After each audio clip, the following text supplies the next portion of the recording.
Good morning. আজকে অনেকদিন পর এবার ব্লগ দেখছি। প্রচণ্ড শরীর খারাপ থাকায় তাই একদম বিছানা ছেড়ে উঠতে পারিনি। আজ যখন একটু সুস্থ হলাম, সকাল সকাল উঠে ছেলের জন্য টিফিন রেডি করলাম আর নিজের জন্য ব্রেকফাস্ট রেডি করলাম।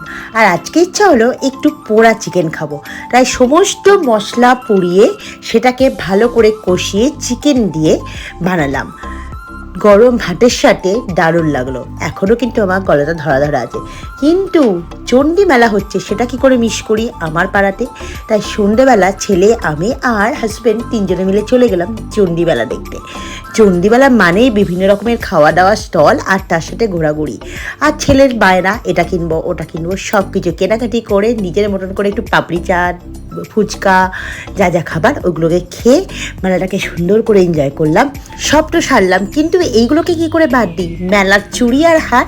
তাই ছেলে আর বাবাকে পাঠিয়ে দিলাম বাড়ি, আমি নিজের মতন করে কিছু শপিং করে দিলাম। দারুণ